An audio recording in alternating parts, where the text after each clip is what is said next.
Hi, and welcome to this week's Three Legs Four Wheels F1 podcast. It's Paul here with Sean. Lee. And some dodgy... That doesn't sound right, does it? No, there's this gap. Chris, come home, we miss you. Unfortunately, Chris is held up with work commitments, and yeah, it's awful when real life gets in the way of having fun.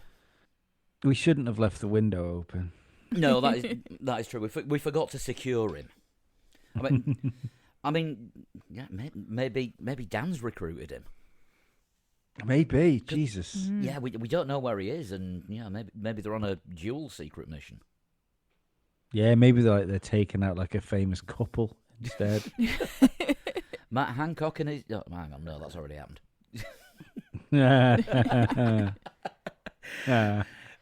Moving swiftly on. I've got such a good joke, I can't tell. Which you will... It involves his preferred variant. No. And you'll be telling us that one at the end of the show when we've stopped recording. We might release it for patrons. Right, have we recovered from the thrill fest that wasn't the Styrian Grand Prix? Yeah, it wasn't a classic, was right. it? No, it wasn't awful. It wasn't France levels of boring. As opposed to France, which was actually a really good race. Yeah, not France this year. France this year was cracking, but in like the general rule of France, yeah, it wasn't France boring. But to be perfectly honest, I felt worse watching that race, thinking, "Oh fuck, there's another one of these." Yeah, but don't forget, last year the Austrian Grand Prix was great and the Styrian Grand Prix was terrible. Oh, but maybe that's it. Maybe that's just the way it works. We need rain, don't we? We just need a bit of rain. And it was threatening all week. And then it was fine all bloody weekend. And it started drizzling with about 2 laps left, but not even on the track, just by the media pen apparently. There was just some dark clouds. I don't even think they thought it was going to rain on the cover, at the track.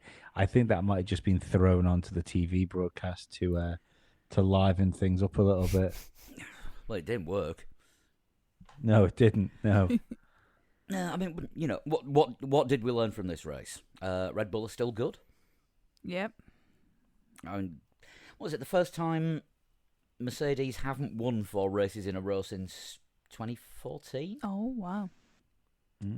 Some ridiculous stat like that. And Max Verstappen has now won 3 races in 15 days or something. That doesn't sound right, because he hasn't won 3 in a row. There haven't been 3 races in 15 days. 22 days. That still doesn't sound right, because that's 3 weeks, and he didn't win Baku. No, he didn't. I don't know where I read that stat. It's completely wrong. I feel like you're making stats up. No, here. I read it somewhere on Twitter, and it wasn't on the show. Hypothetical stat man. Yeah, definitely not virtual. We need to get Sean back on just to correct some stats. Although he's too busy being a film director these days. Of course. He had his premiere. I saw this that. week. Congratulations. Yeah, he looks like he's done a really good job, and it's going to be available for streaming soon. I'm going to watch it because everybody likes a good sports documentary.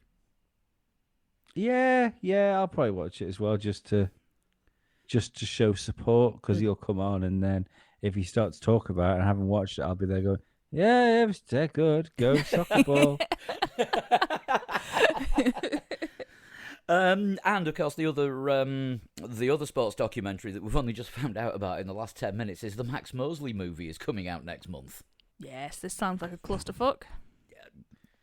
Well, bearing in mind what kind of clusterfuck he used to enjoy.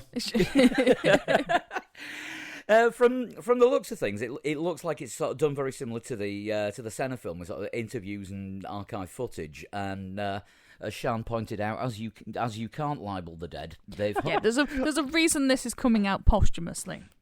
I would only say. This time it's his career that's the car crash. So yeah, apparently it's in cinemas next month, and that should be.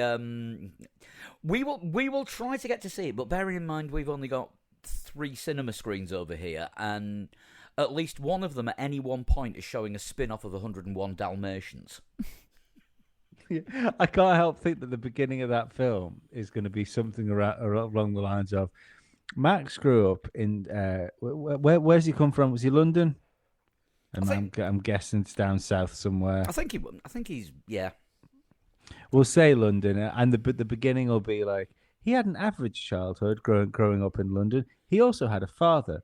Like many people, there is nothing special about this. Moving swiftly on. No, apparently he his father does get mentioned in it, and his father's politics. He was born in London, by the way. I imagine of all the contentious issues surrounding this documentary, whether he was born in London or not is not going to feature near the top of the list. No. You wouldn't have thought. Anyway, shall we talk about what happened on Sunday rather than what hopefully we'll be able to see happening next month? Yes. Or what happened in 1940 when Max Mosley was born. Right. So starting at the back, we'll do Williams and George Russell. He was on for points. Fuming for George Russell. 6th. I'd have pegged for 6th. I was going 8th.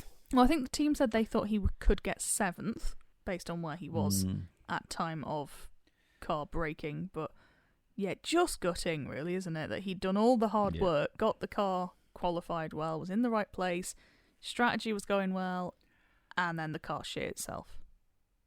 I mean, 8,000ths of a second off Q3.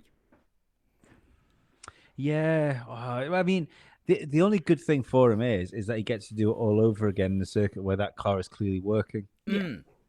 Now, if they can sort out the problems with what was it, the pneumatic system? Nothing went wrong with Latifi's car aside from Latifi. So presumably, it's not something that's specific to Williams at that track. It was just a freak moment for that particular. Maybe all the air was going through the engine, and that's why he was so quick. Maybe. Yeah. Extra jet propulsion from an air leak. What it has proved is that the performance that seemed to be gained was that was definitely George Russell based and not Williams based, because Latifi was in the same position he's usually in. Latifi qualified a little bit better than usual. He nearly got out of Q1. Yeah. But I mean, race-wise, he was nothing special. Although he did have a puncture, didn't he, on the first lap, which won't have helped things. No, that was all part of the Leclerc, Gasly, everybody. Cluster. Yeah. Yeah. That was an odd one, that. It was. Yeah, Leclerc just seemed to blindly. Well, I mean, we'll get onto this later, but yeah, it seemed to sort of very bizarre. But yeah, I mean, you can't say anything about Latifi other than first participation award nomination of the night. Yes.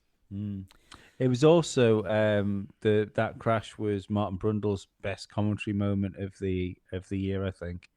Which when he was looking at things, he said he seems to have hit a quarter of the grid. That's a good effort. Martin Brundle was on very good form on Sunday. I enjoyed his grid walk where he was allowed to talk to no one very, very much, and he just had to sort of chunter away to himself. It was excellent listening. The bit when it was showing the back of the Mercedes, and all of a sudden 3 mechanics just turn up and manage to find some work to do on the car because they're not allowed to cover the car. Obviously, I was watching on F1 TV, so the grid walk I got was what's his name? I forgot his name. Buxton. Yeah, Buxton, and I'm semi convinced that they either use adrenaline or a heavy narcotic for that man before they stick him. He is very energized, isn't he? Yeah, I like it. I think it's cool. I like him, but. He just sort of explodes onto the TV when it goes live, and you just you need to calm down for a second, and then you need to bring your energy levels up to him because his aren't going anywhere. I'm gonna have to watch a race on F1 TV at some point. It's good now. It's the only thing I would say is that's a bit of a pisser, and if there's anybody that's involved in F1 TV that happens to watch our listen to our podcast. Where are my words tonight? The fact that there's no pre-show for the qualifying is simply fucking ridiculous. Really? And yeah, there's no pre-show for qualifying. Not the ridiculousness of the lack of pre-show. Yeah, it's pre-op. Like there's neither end. There's just you tune in at And the there's five qualifying. to the hour, and you watch qualifying, and then you go. To be fair, given what Sky have given me for the last few years, I find this fucking refreshing not to listen to half of the nonsense.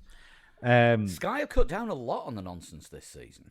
That's good because it was getting ridiculous. It was getting like It's difficult. borderline. It's fucking difficult silly. to record the nonsense during like social distancing, though, isn't it? Once they're all allowed to touch each other again, I feel the nonsense will return. Yeah, that's probably a thing. See, Yeah, well, we do know somebody else that is involved with F1 TV, and it's one of the Pit Lane channel commentators, friend of the podcast, Alice Powell. And race winner. Oh, And of course. just yeah. want to say, massive congratulations to Alice for winning the W Series season opener on Saturday afternoon. Led from start to finish, including getting the safety car restart spot on. Yeah, I didn't see it, unfortunately. I didn't have time. But yeah, sorry. The other thing that about F1 TV is the when you watch the pre-show on Sunday, you have to quit out of the app or go back to the menu, and then reselect the race.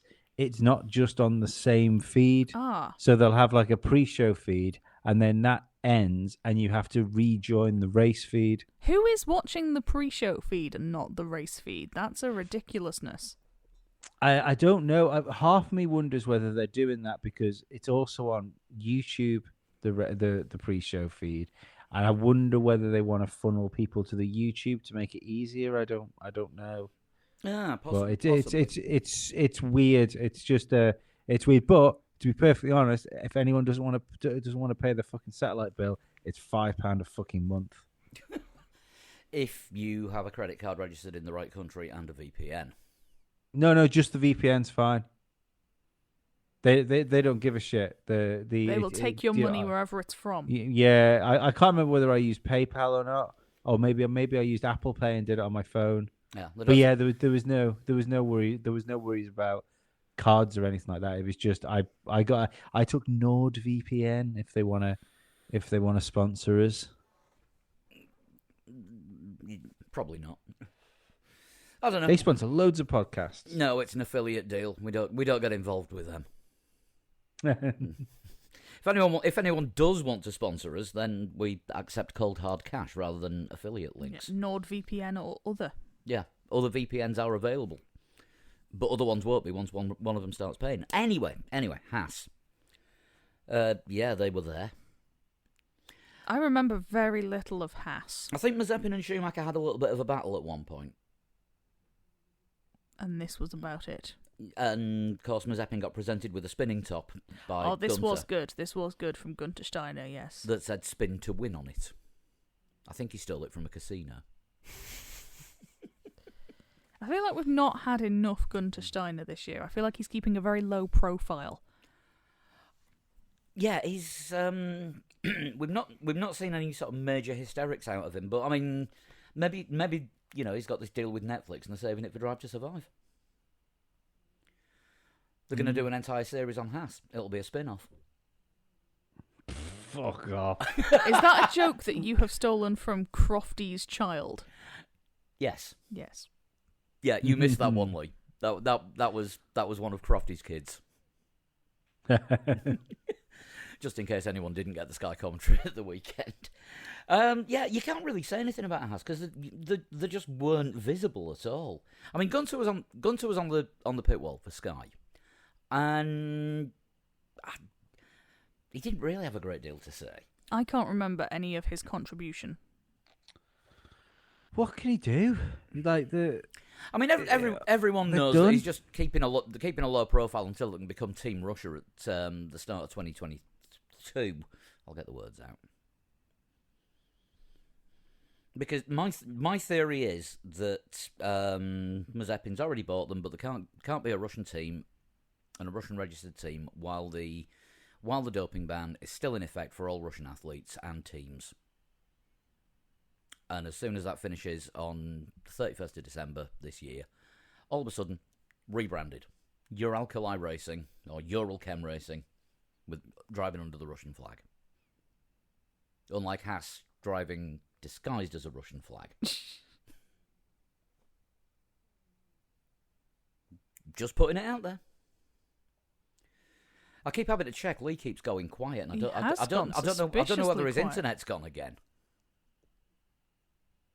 He has disappeared. Uh-oh. Right, after that slight minor technical cock-up and along with an unexpected pit stop, Lee, you back with us?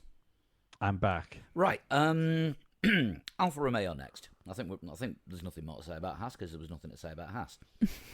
Giovinazzi in 15th, Kimi in 11th. Decent performance by Kimi that nobody noticed because he started 18th and made up quite a lot of places. Was he the only one who started on the hard tyre and was very late to stop during the race? Did he do that manoeuvre? I think he might have been. 'Cause I think Latifi went to the hard tyres on lap 2. Yes, after he got a puncture. Yeah. And Giovinazzi got caught up in that whole debacle as well, didn't he? I think he got spun around by Gasly coming back on after being hit by Leclerc. And Stroll was involved in there somewhere. I seem to remember he was facing the wrong way at one point. Oh, I missed Stroll getting involved. There was lots of things. Okay. But yeah, I think the problem that Alfa had was certainly with Giovinazzi at the start, having to pit that early. Decent recovery drive to get back to 15th, although with the competition behind. And yeah, Kimi, unlucky not to get points. Did he get a damaged front wing at some point as well, Kimi? Possibly with Leclerc, who seemed to be having issues. Yeah, when Leclerc went to pass him, yes. He took his left front end plate off. Leclerc was a bit crashy this week. He did not have good race, although result was fine, but yeah. I think his recovery drive was good, but he kind of put himself in the position to have a recovery drive, didn't he? Are we talking Leclerc or Kimi? Leclerc. We'll do Ferrari in a bit. Ron Alfa Romeo. You didn't Ferrari. Oh, sorry. You didn't miss that much. I know you said rattle through things tonight in case your internet goes, but we didn't manage to get through another 6 teams without you not being here.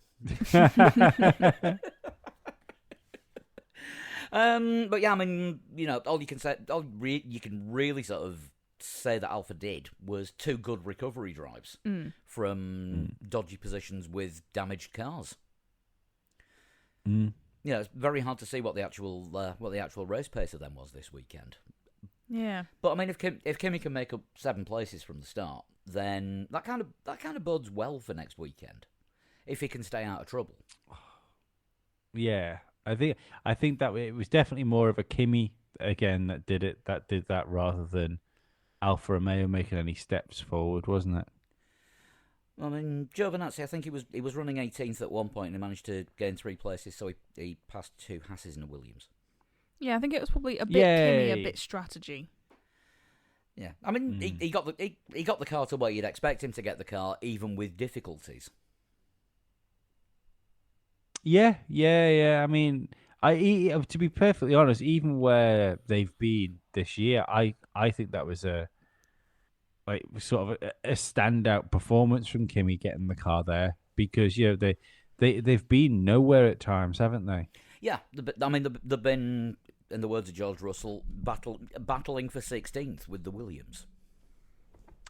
Yeah. And almost finishing in the points. It's a good step forward. But I don't know what Alfa are going to do. I mean, I know they've got the sponsorship for another year, have Sauber. But, they've not really built a quality car this time round.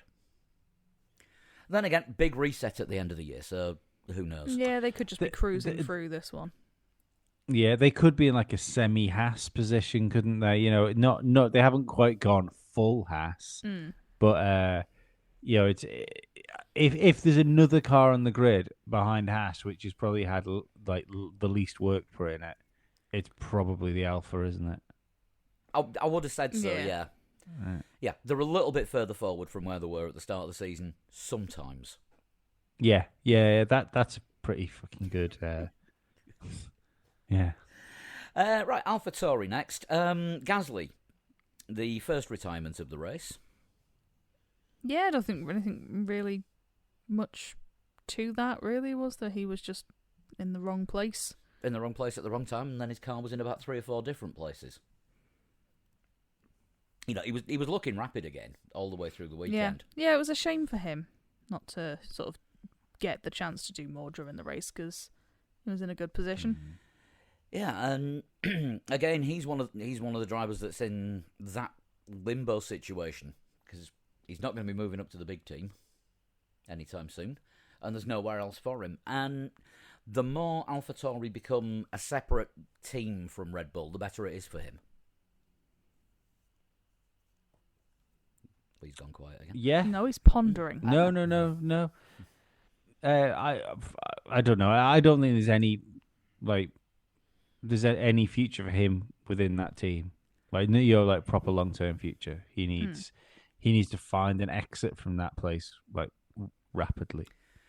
Problem is though, it's where does he go? Because the seats are looking full for next year. Yeah. I mean, do we even ponder the idea that there could be a seat going at McLaren if Daniel Ricciardo doesn't sort himself out through the whole year? No, I think he's safe in that seat. I think he's going to lose them fourth in the championship. I mean, he struggled in his first year at Renault. Third, but he's actually doing better than he was in his first year at Renault. Is he? I can't really remember his first year. I remember him not being able to brake in his first year in Renault. Yeah. I've got the. Somebody sent the numbers through, but no, he's actually having a better year than his first year was in Renault. So. I think that would be interesting to see how he's doing comparable to his teammate because I think when you stick Lando into the mix here, this is the worst year that he might have had better positions and have more points, but I think he's got a better car than the Renault was, and he's not matching and he's further away from his teammate. And as I said last week, he's further away from his teammate who knows that car intimately because he's already driven it for a year. Yeah. No, that's fair enough. But I think that you've got people like Alonso now, which seems to be getting on top of their cars. I don't think that excuse holds forever, and you're getting close to the position now where that excuse isn't good enough. But no, I think they'll give him another year. I can't. They're not going to want to make a change going into new regulations. No, you're probably right. Well, we said that last year, didn't we? That the places would be sorted for next year, and yet, lo and behold, we still have Bottas in a Mercedes, and we think George Russell might have that car. So I don't think it's beyond the realms of possibility that there'll be more movement. I think the Bottas situation is a little bit of an outlier, though.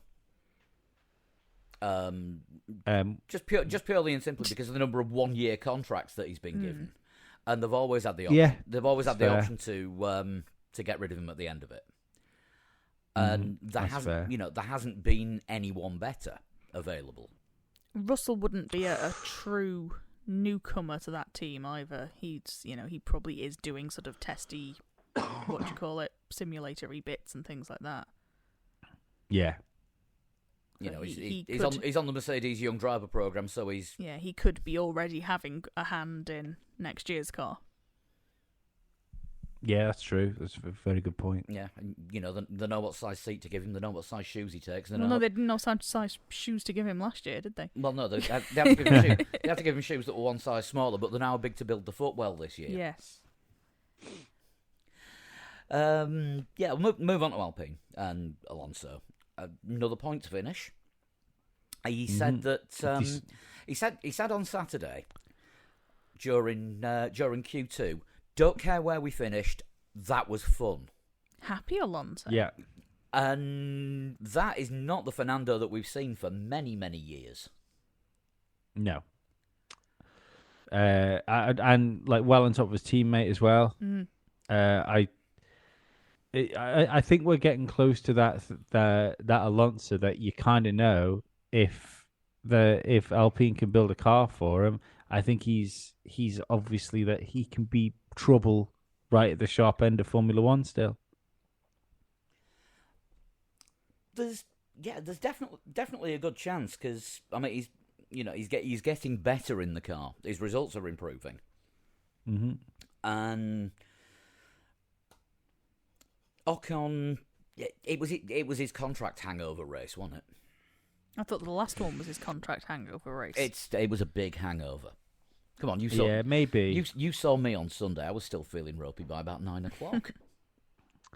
I still feel that maybe. I mean, and don't get me wrong. Ocon has had a good beginning into the year for what we expected of him, and getting a contract so early on it will be good for him in the long run. But I can't help but think he might have been flattered slightly by a really, really rusty Alonso. Well, I mean, it's not just he was getting better results than Alonso. He was getting genuinely good results. Yeah, but that's the thing. Was he getting genuinely good results, or if Alonso was on form, would Alonso be 2 places ahead of him? I think he was at the start of the season. He was finishing higher than Alonso is now, wasn't he? Yeah, that's what I mean. Like, if the car suited that track, if Alonso had have been on form, would he have put the Alonso car ahead of Ocon? I see. I'm with you. Possibly not, because I think at one point, was Ocon not 6th at one point? That rings yeah, well. that's so Alonso would have won. That's the thing. Who ahead of him does he then gets? Who ahead of Ocon would Alonso have taken out? I think Ocon is in for a rough time of it now. He's not having a good couple of races, definitely. Yeah, even if he gets himself together, I think he's going to be in for a rough time of it with Alonso. I think I think we all predicted that Alonso would maul him over the course of the year, and I think he's starting to get his teeth into the side of him. One thing I noticed from the weekend though about Alonso, he seems to have adopted George Russell. Oh yeah, they're like BFFs Yeah, big now. fan. Yeah. And somebody said maybe this is the latest young driver who's going to suck the life out of just to extend his career by another year or two. Is that it? Does he have to get George Russell and stick him in his loft? Yeah. Well, do you know what? I'm going to give a shout out because I know he's one of our listeners. I might have said something on Twitter about my irritation of Mr. Gallagher in the WTF1, and somebody replied to me. You may have mentioned this 1 or 2 dozen times an hour. Somebody replied to me saying he must have a picture of himself in his loft that lives the media life he should be leading.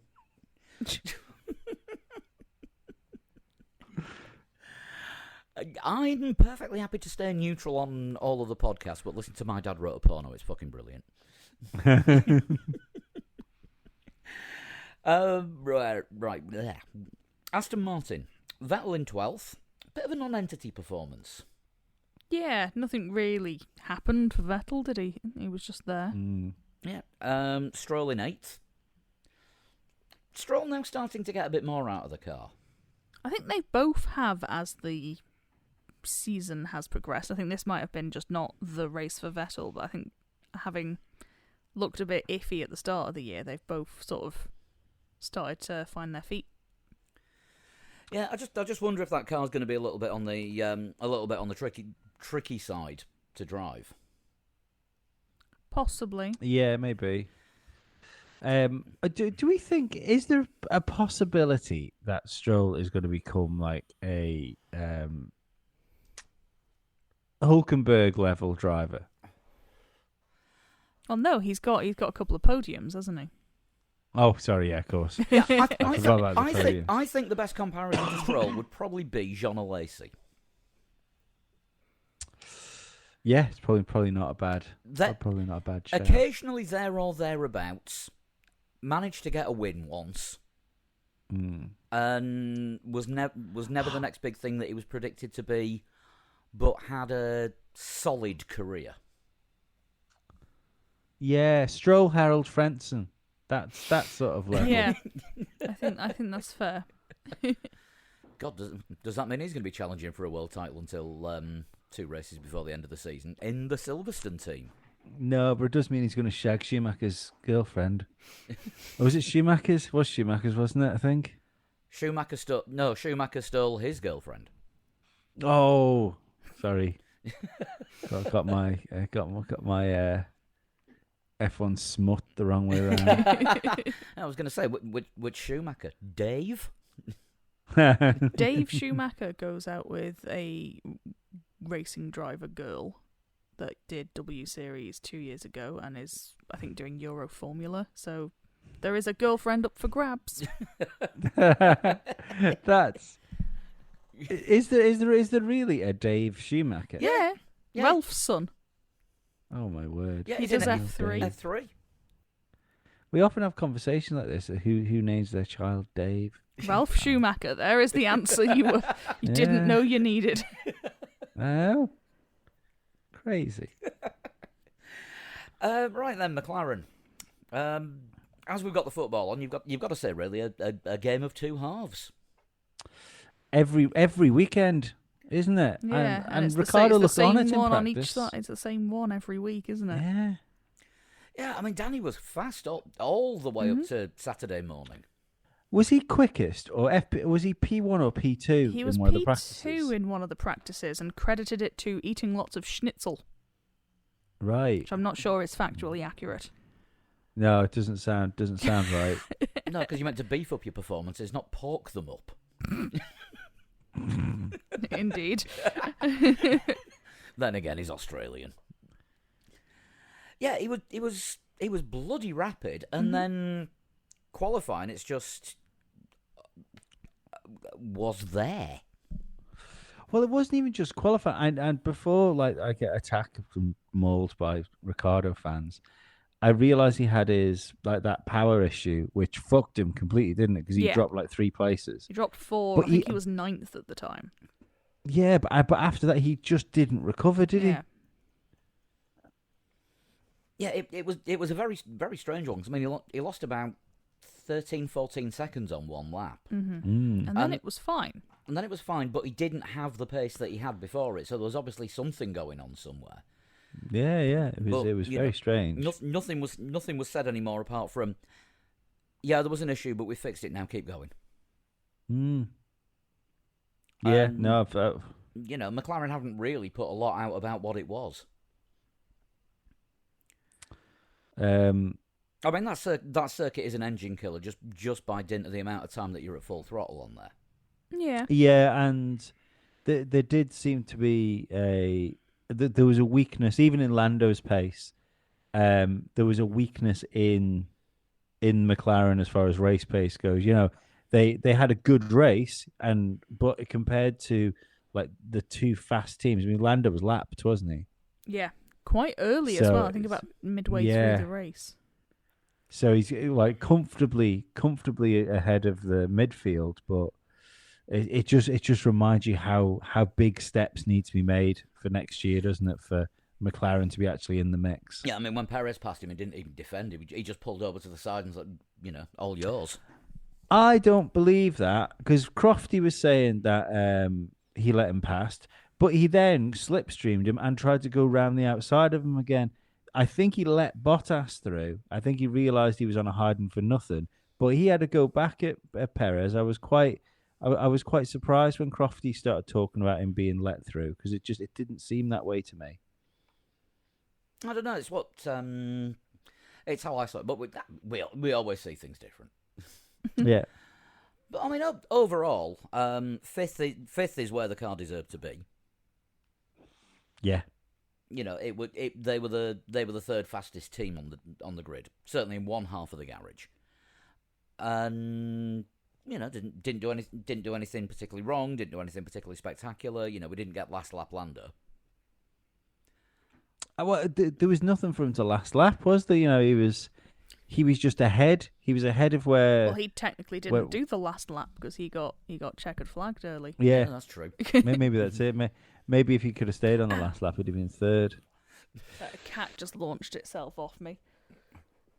It'll be interesting to see whether they can work something out with like setup and stuff, to find some of that lost time to the big boys this weekend. Yeah, I mean, I suppose last week you could say was a bit of a test for what's coming up this week. Yeah. It's definitely shown a few teams where they're lacking around here, and unlike most other circuits, they always seem to get 2 goes at Australia. Austria.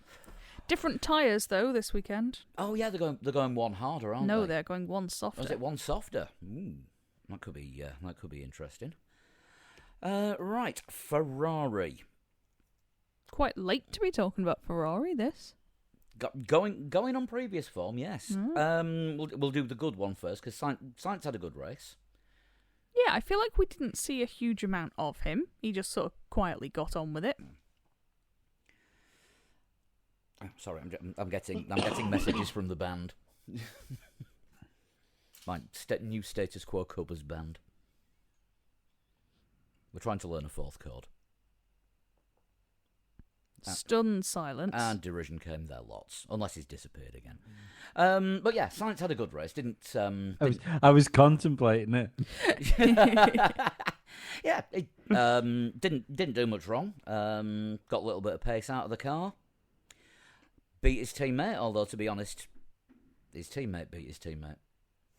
Yeah, Leclerc did not have a good day. How he didn't get a penalty for just driving into the back of Gasly is an interesting one. I know it was opening lap and racing incident and so on, but he did just use Gasly as a brake and ended his race.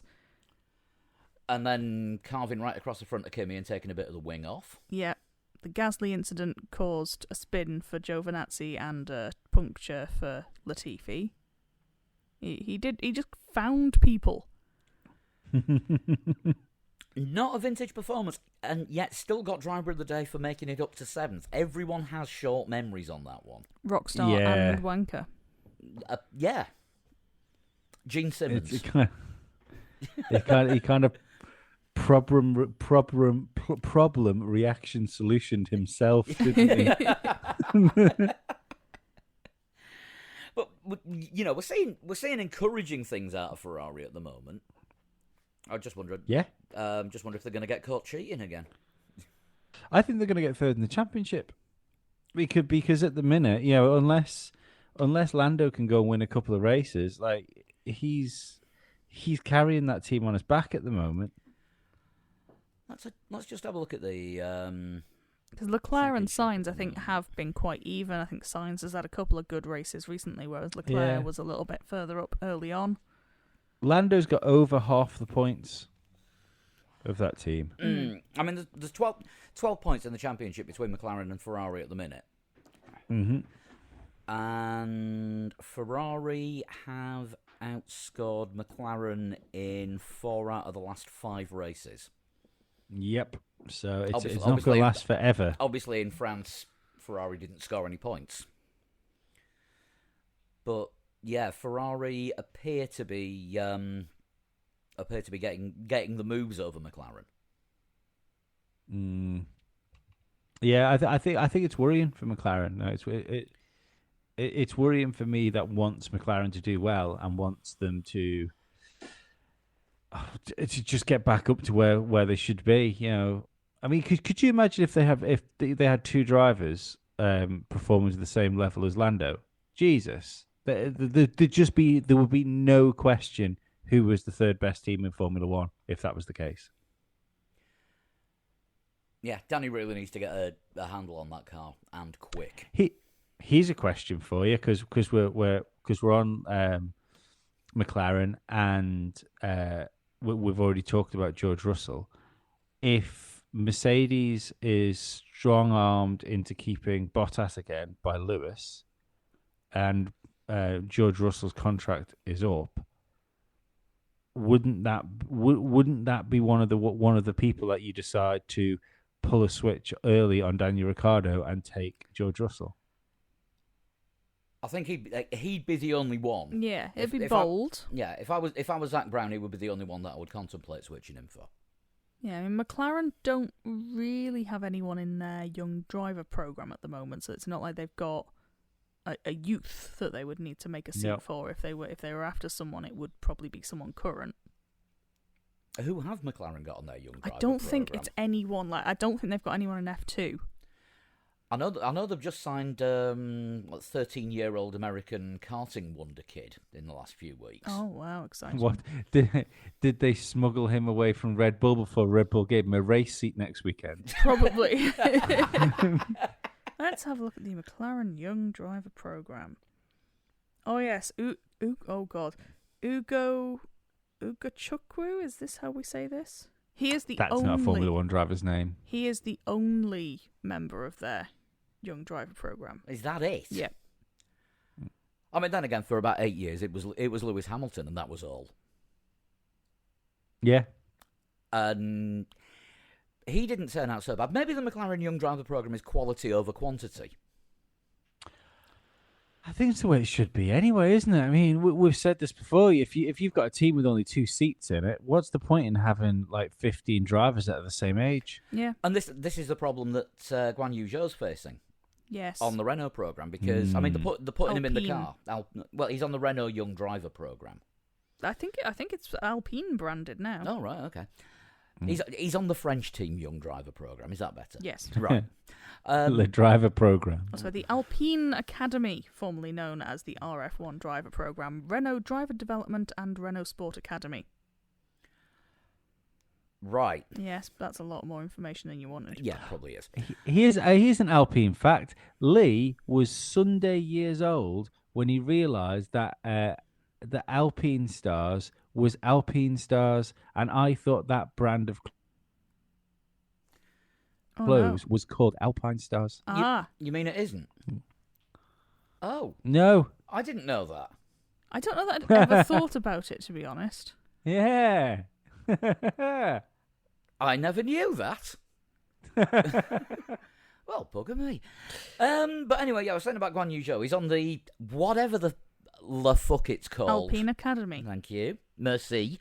And they've got 2 drivers that are fully contracted. They're sticking him in the car Friday morning in FP1. What happens if he's good? You know, where are they going to palm him off to? Stick him in Super Formula for a year and destroy him, Stoffel style? Wouldn't it be ideal? Yeah, I wouldn't. Like, I don't think Fernando Alonso's going anywhere. Let's put it that way. I think he's It seems to be enough. I'm now moving away from the Fernando's going to chuck his toys out of the pram. Yeah, no, I didn't think that was a thing. Anyway, the only worry I had was that it was going to be a Jacques Villeneuve comeback, and we would have been at this point of the season going, oh, you should have just stayed away, Fernando. You should have just bought a team or done something else or gone, and made an album. But he doesn't seem to. He seems to be coming back, and he deserves his place in Formula One as much as anybody else. I don't think it's beyond the possibility of clauses being in Ocon's contract. If Guan Yu Zhou is really good and Ocon isn't performing, I think there'd be a seat at Alpine.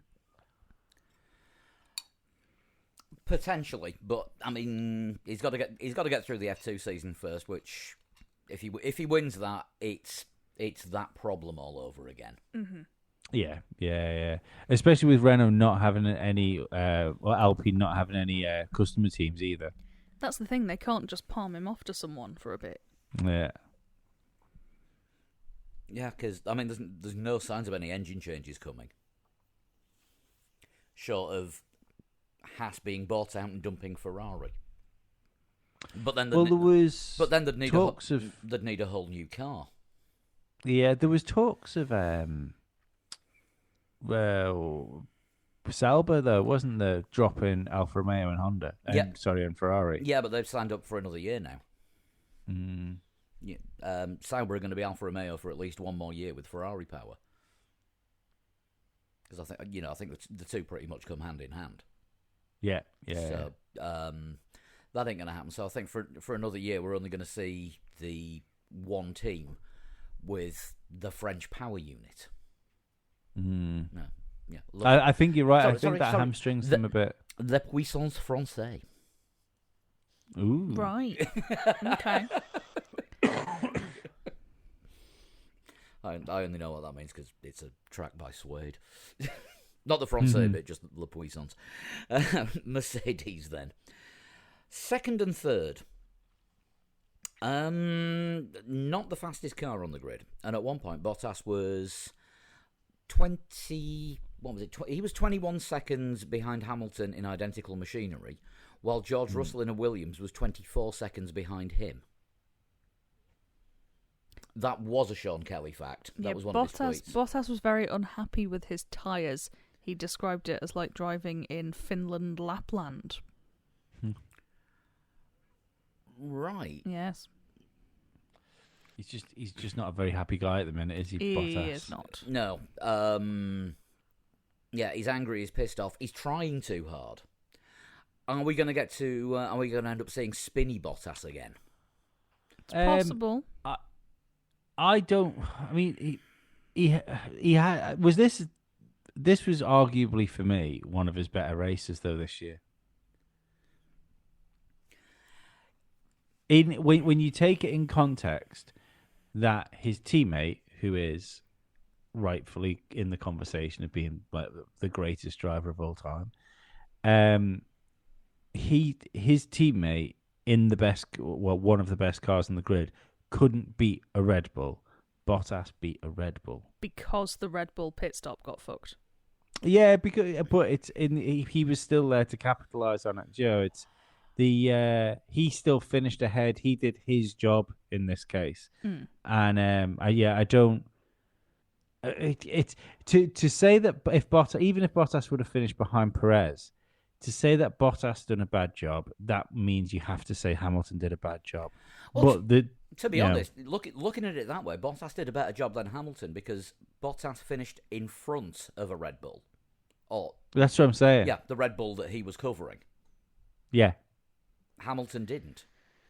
Yeah, so that's even down to I was surprised that they didn't bring Hamilton in and try like another. And I know they brought him in just to get the fastest lap, but I'm surprised they didn't try and pull let's bring him in and give him time to try and chase him down, because Martin Brundle turned around and said, "Oh well, there's no point in doing that because." There's enough. There'll be enough of a gap anyway where Verstappen could just pit and cover him off. But if they'd have done that, they would have at least put him in the position where he might fuck it. There might have been a sticky wheel nut. There might have been something else gone wrong on the pits. But Mercedes didn't really press the matter in my eyes. Almost like they just settled for not winning. Yeah, and it's that was unsettling as well. And I know I take it we're going to just sort of cover Red Bull and Mercedes together. Yeah, we always seem to. Yeah, because that radio message that came on where Bono essentially told Hamilton, this is your position. There's nothing we can do. And when Hamilton radioed back, so there's nothing I can do. Then he sounded beaten, and I think this is the thing. On any other day, you'd have fancied Hamilton could have at least done something or at least stuck with Verstappen. Hamilton was only 5 seconds, or I think did it grow to about 8 or 9 seconds in the end? Possibly, yeah. I think that sounds about right. But it was like 5 seconds for most of the race, wasn't it? Most of the race was about 5 seconds. Hamilton was only 5 seconds behind Verstappen because that's where Verstappen wanted him to be. There was clearly more, if Verstappen wanted to go further off down the road, he could have done. And I can't ever remember seeing Lewis Hamilton in a position where he looked like he didn't have anything else in the armory. And that's... without shenanigans. Yeah, and that's just not Mercedes thing. Well, not even that. You just expect, like qualifying, for instance, even when Hamilton's nowhere, you just expect at some point he's going to go out and just find half a second from somewhere. Mm. And even in the race, you expect, oh, well, if the car's not there, well, what's Hamilton going to do? He's probably going to race a race of fucking qualifying laps to try and bridge the gap. But I don't know. To me, and I might be going overboard here because I know it's a different circuit. There's the altitude to think of. It's been close between Mercedes and Red Bull for the rest of the year, so that's why I don't believe this is the status quo from now on. It might be next weekend, but I think we're going to see the Mercedes and Red Bull much closer when we get away from Austria. But it did feel a bit like when I watched Alonso beating Michael Schumacher. That the changing of the guard, where all of a sudden the younger driver is better than the established guy. Yeah, there is definitely a different feel to Verstappen this year. Yeah, nothing. I don't know. Nothing tangible. Nothing you can put your finger on exactly. It's just the whole package seems different. I think it's a bit more grown up. I think he feels less sort of stroppy child and more sort of, hardened, wizened racing driver. Although Mercedes have been getting their excuses in. Yeah, somebody asked me this on the Hot Lap that I recorded today. If anyone wants to go and listen to more Formula One, you go look for Hot Lap. It's just me. And you must have more listeners than that. I put it, I put it down to now and again. That drivers make that click. You saw it with Damon Hill when he was fighting for a world championship. You saw it with Michael Schumacher fighting for world championships. Michael Schumacher. Did I just say Schumacher? I can't remember. Yeah. Mika Hakkinen. Fernando Alonso. Hakkinen's the case in point. Goes God knows how many years without a win, gets one, and then wins the next two world championships. Yeah, and it seems to be this thing where a gear is clicked into where they stop being just a Formula One driver and become a world championship Formula One driver. And there seems to be just a complete change in mentality somewhere, and some drivers have it and some drivers don't. And I think that's what's happened to Verstappen this year. It certainly seems like it because, like I said, everything about him is slightly different. I think it's just all the pieces have clicked into place. Yeah. It's. I mean, he looks like what everyone said he was. Like, even when I've had my doubts about him ever winning the world championship, he now all of a sudden looks like the driver that people were talking about. But with your 24 stop clocks, he said he was never going to win a world championship and be a 5-time world champion. Maybe it's because he's done the Schumacher thing and stolen another driver's girlfriend. Maybe that's it. Yeah, but he stole his seat as well. He steals everything from Danny Kvyat. And France have just equalised. Andrew Chauvelin's actually said that Mercedes went for a wacky setup which may have caused them problems. I saw that. And does he mean they were expecting a wet race? No, it had like biplane wings on it. Is it just a convenient excuse for, well, we weren't the quickest out there, so we'll blame something? Yeah, something else was happening. It feels like altitude to me. Like you've got the altitude might be affecting the Mercedes more than it affects the Honda. And I think the big thing is whatever's going on with the chassis on the Red Bull, because they can run so much less wing and still corner better than the Mercedes. Well, the rake's a lot higher, isn't it? And everyone said that the aero config this year is better on the higher rake cars, and I think Red Bull have got 2019 Renault levels of rake this year. You know, you can fit a bus under the back end of the car. I think as well, just generally, the Red Bulls have typically done better in heat, and I know Austria was meant to be quite warm this weekend. Yeah, I mean, which particularly at a high power track as well is going to be a problem. Oh my God, France have just scored again. Yeah, you had not mentioned the football at all up until now, so listeners are going to be entirely lost. 2-1 to France. Irrelevant, because it won't be happening when the listeners are No, listening. true, but just gives a sense of when we're recording. I think you might be right about the cooling thing, because McLaren were having problems with cooling as well on Sunday, and if the Mercedes isn't as heat efficient in hotter temperatures, then that is going to cause problems. So there's going to be a few hot races still this season, if they make it to Austin and Mexico. Austin should be fine. Yeah. Austin has confirmed for MotoGP around about the same time, so Austin looks a go. Austin, they're holding loads of events anyway, aren't they? Yeah. They're like full stadiums and stuff.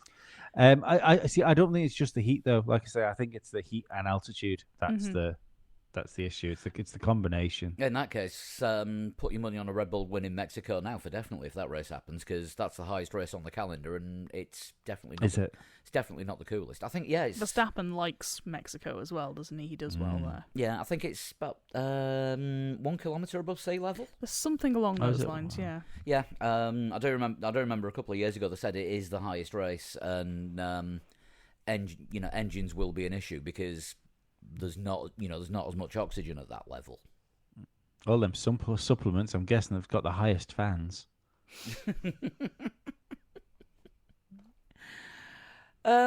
Yeah, we haven't mentioned Perez yet. Fourth because of a bad pit stop. Mm-hmm. Notice how Red Bull didn't come out and say he stopped in the wrong place when they couldn't get the wheel nut off. Yes. They've not thrown him under the bus because the bus is under the rear wing. I don't know if he did stop in the wrong place, to be honest. I think it might have just been a sticky nut. There were a few slow stops overall this week, and obviously not just George Russell's with the topping up of the pneumatic system, but I noticed there was a few sort of 3-second plus ones. And of course, the FIA and F1 are bringing in new safety regulations for pit stops now, with slightly longer times between a process finishing and the light going on in the control box to say that the process is finished. This is such a fucking grim move for Formula One. It feels so over fucking cautious. Well, I guess they're trying to cut down on the number of cars that drive away with one wheel missing, or I can only think of one this year though, and they did catch it before we left the pit lane. Yeah, it's ultimate throwing the baby out with the bathwater. But the thing is though, those pit stops, as far as those guys trying to get a car serviced and out of the garage as quickly as possible, that's Formula One. That's Formula One, to do things to take the absolute fractions of seconds and try and get it back out. It's just not. It's not sporting to me what Formula One are doing. No, I mean, even taking fuel out of the equation, in the old days when somebody came in for a tyre stop, you'd be still looking at about 5 seconds. Yeah. And I think it was Williams that developed the bring the wheel gun into the wheel while it was still moving, and they were doing everything they can, because they were the first team to use the pneumatic jack. Yeah, the lights are what they have the issue with, isn't it? The too automated. Yeah, because am I right in thinking as soon as there's no guns on the wheels, the light goes out to go? So it does for some teams. There are 2 different types of wheel gun, one of which measures tautness, which is pretty much fail-proof, and one of which just measures movement of the nut, and I think those are the ones that like Haas use and Ferrari use, I think, as well, and those are the ones that can fail if they feel the nut move, but they don't necessarily know if the nut is tight. Don't know why I know so much about that. But I just don't understand, because it's not like there's been loads of cars going out without wheels on all of a sudden, and even in general, it's not a everyday occurrence. I think there was a spate of them a couple of years ago, wasn't there? Including the one with like the Ferrari mechanic that got run over. So I think there was a bit of Yeah, like, so oh my god, freak out. And then do it since a couple then, of years ago. this is the thing. Yeah, Since that's- then, actually, it's been all right. Well, I think, So, I yeah, think, I I think don't from like that, it. that's when they brought the control box system in. Mm. Of the guns reporting back to the control box, and then that setting the lights. That and Verstappen not being able to do burnouts at the end. Like Oh yeah, Formula Ones. that's boiled some piss, hasn't it? That's boiled my piss as well. I don't understand what the issue is. No, I missed this. What, they actually stopped him doing burnouts? Well, he did the burnouts, and then Red Bull have been told stop him doing the burnouts. Fuck's sake. Yeah, it's like for all Formula One has done is talk about how Formula One drivers need to have like more personality and that there needs to be more excitement. And there was nothing dangerous about what he did. There's no one near him. No one near him. Whenever you see a Formula One driver dominate a race like that, they'll always drive past their pit, won't they? Slowly to show what they've done. And then he did a burnout like going down the road. I don't see what their fucking problem was. Yeah, race with fans, team's home track. It's fine. He did it in the wrong place anyway, because if he's intended to start on pole for the next race, he should have done the burnout on pole position.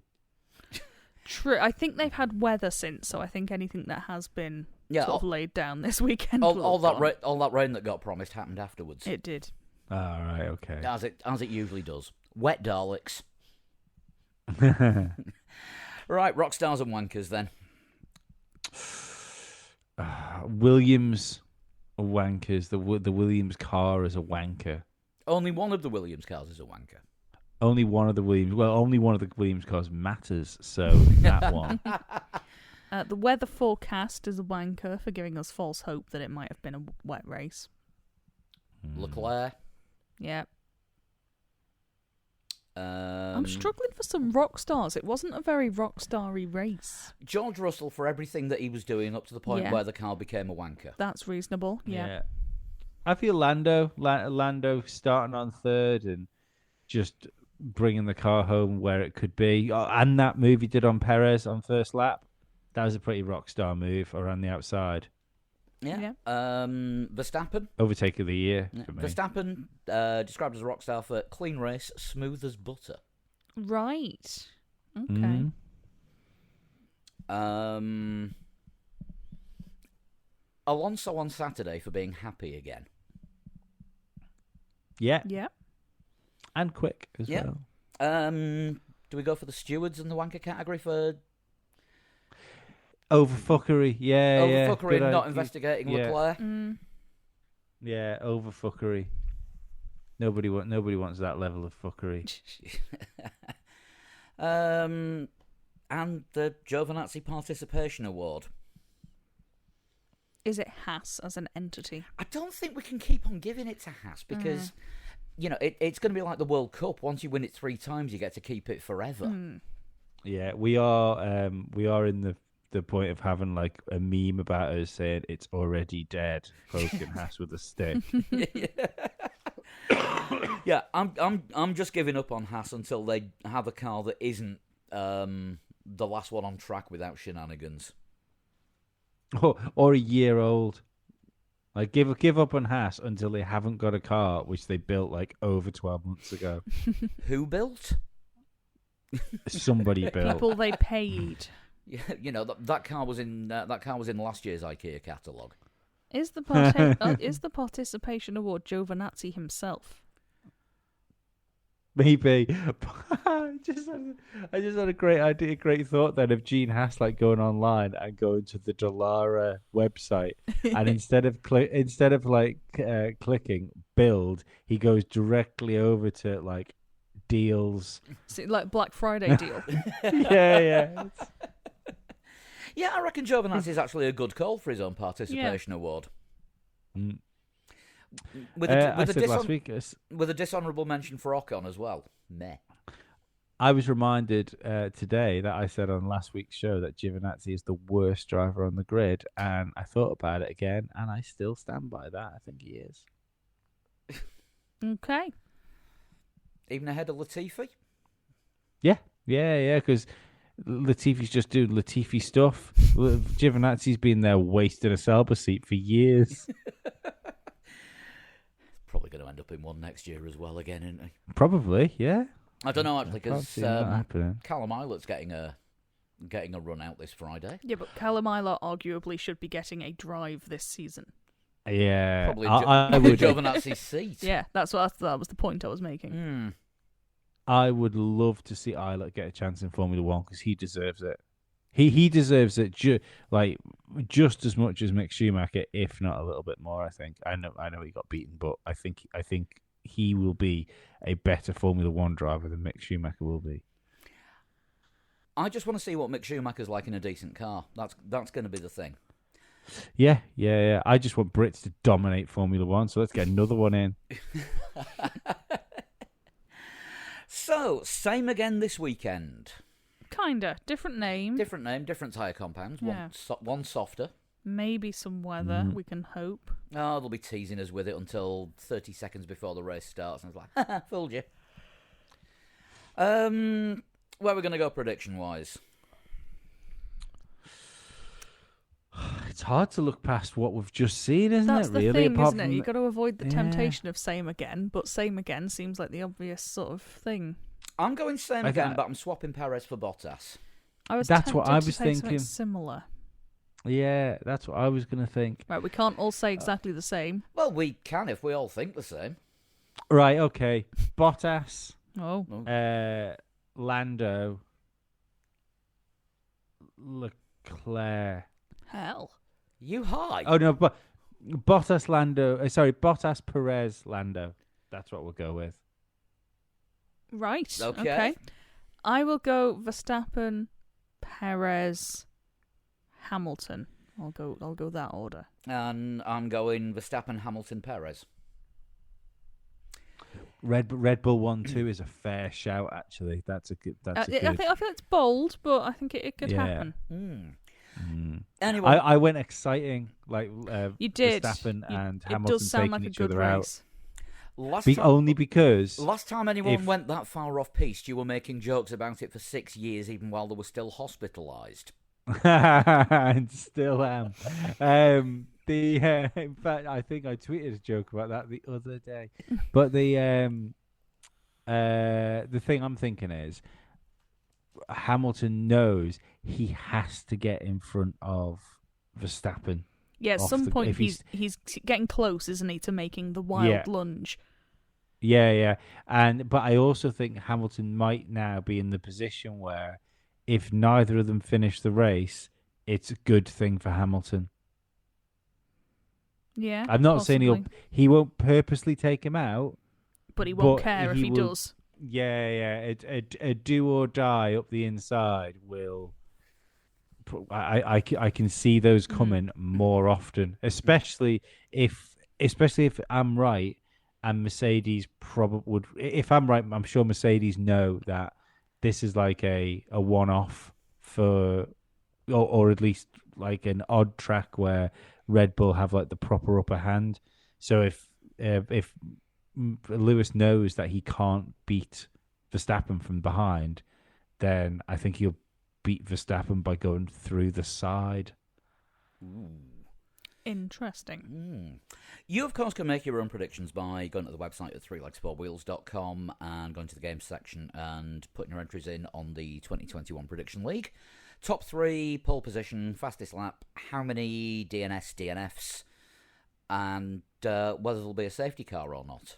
And I must actually update the website because I don't think I've put Austria in yet.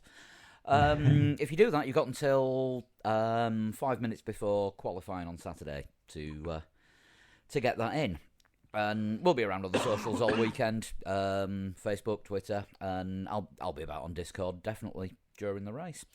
Right, I think we've got some news, but before we do, just a couple of shout-outs actually that I want to make. Lisa Bowden has asked for a Three Legs Four Wheels logo to get a flag printed up to put on her and her husband's caravan in the Silverstone campsite. Nice. So, Nice. if anyone sees the flag at Silverstone, well, tell them we sent you. They'll know we are. If anyone wants a flag, And if anyone wants to get a flag printed up, yeah. drop us a line, 3legsportwheels@gmail.com, or on the socials at 3legsportwheels, Twitter, Facebook, and Instagram, and I can send you the artwork to get the flag printed up. So if you want to take a flag with you to a race, then do so. Is it worth setting a Discord thing up so so anyone that's going to Silverstone can speak to each other and they can go and meet each other? I was going to set a Silverstone Discord channel up, or a meetups channel, because there's people talking about meeting up in Austin as well. Oh. Nice. People meeting all over the place. Yeah, I mean we've had our first 3 Legs 4 Wheels iRacing League meetup as well. Some of the guys that race in our league on a Sunday night met up for a pint in London last weekend. Cool. Very nice. Yeah. So James Nelson and Faye, and James left his bag in the pub. Oops. Treats his bag like David Cameron treats his kids. I hope you had one of those really awkward moments where you speak to each other on the internet, then meet each other in real life, and all hated each other. If there was beer, it will have been fine. Well, when we raced or a fight. when we raced last week and on Sunday last weekend, everyone was on speaking terms, so I don't think it went like that. It's not like what happens when people meet you, Lee. That's disappointing. I also want to give a shout out to F1 fan Miss Mellis, who has left us an incredible review on Apple Podcasts. We are her favourite F1 podcast, and says I always just F1, eh? That's great. That's a boot all. I always learn and laugh when listening, and look forward to hearing their quirky remarks, sarcastic comments, and honest opinions every week. Oh, there you go.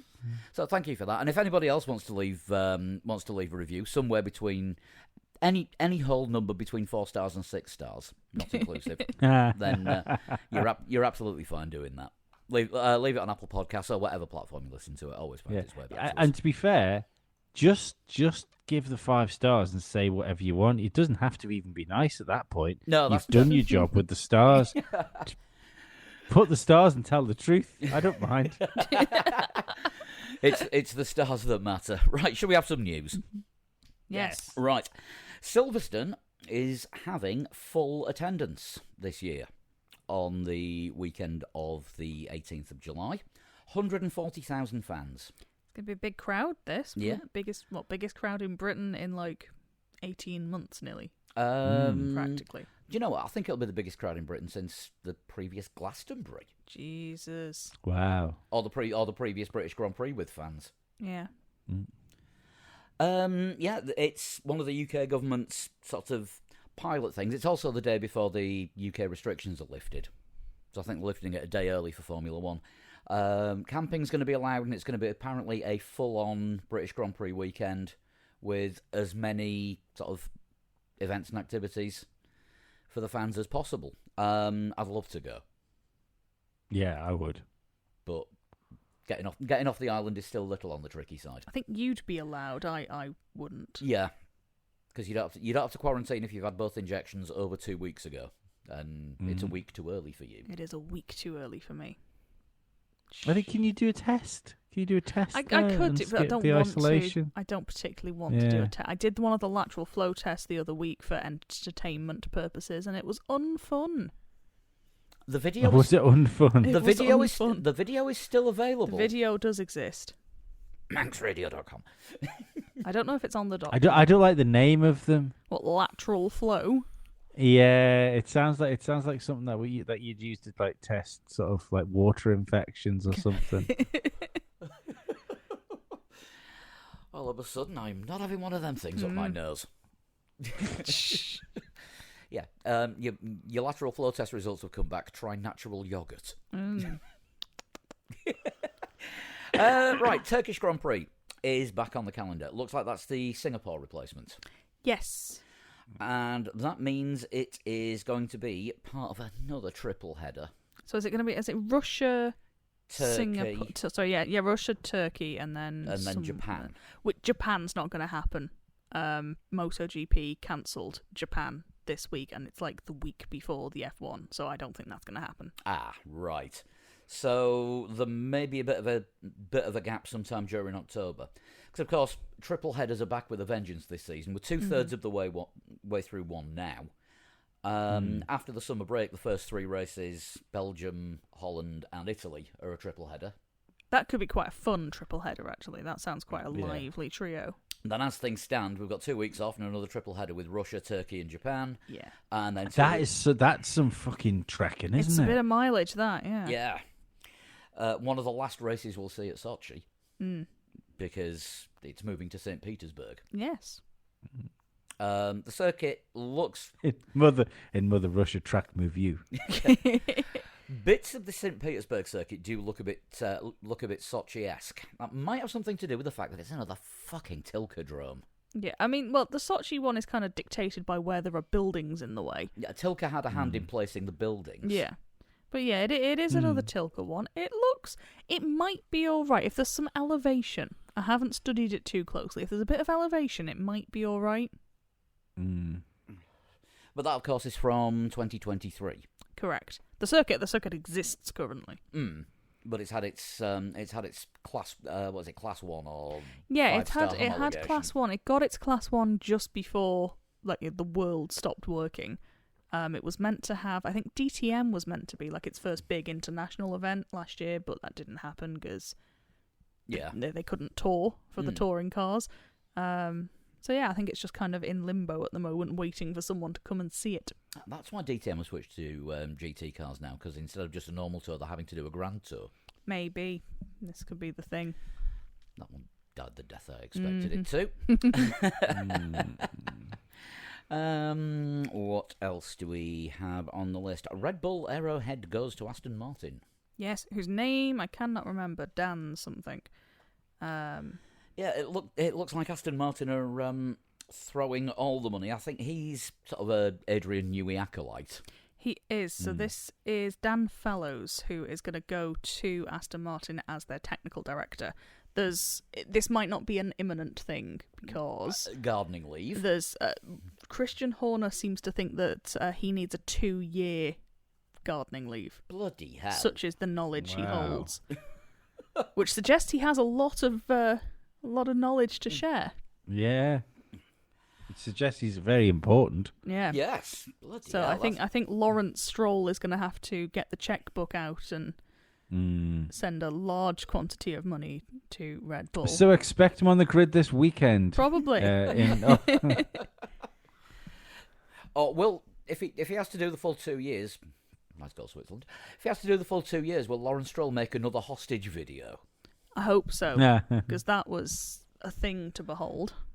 You are keeping my guy hostage. I want him released. He's no Liam Neeson. Well, no, they'd release him. They wouldn't want him around their aero, would they? No. You must send him back to me. Yeah, they'd just put him in a cupboard or something for 2 years where he couldn't see anything.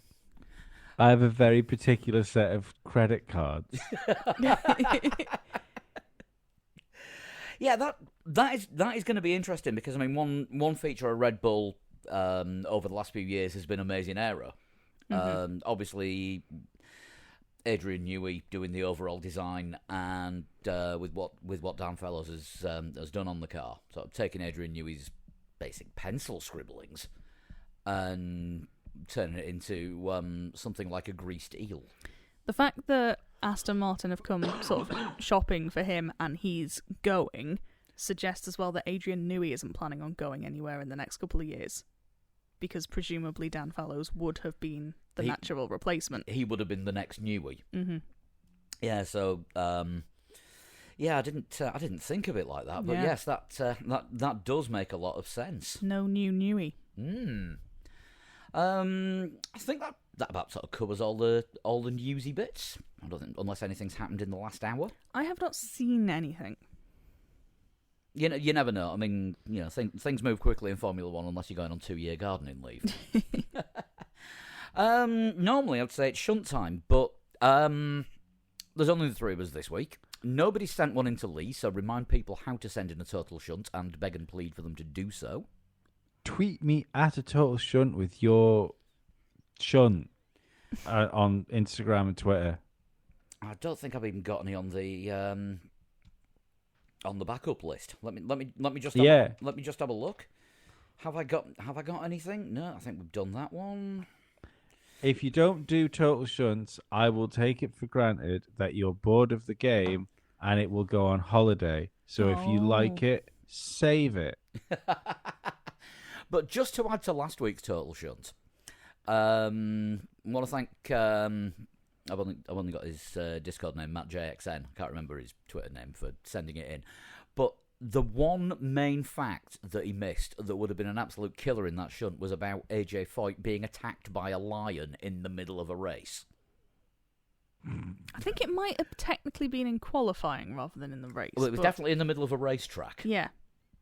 It's not your everyday occurrence. Yeah, he was in a stock car race. There was a lion on display there that broke loose and attacked him. I mean, you say there was a lion on display there and it broke loose. Like, that's something that might just casually happen and that it's not a bit weird.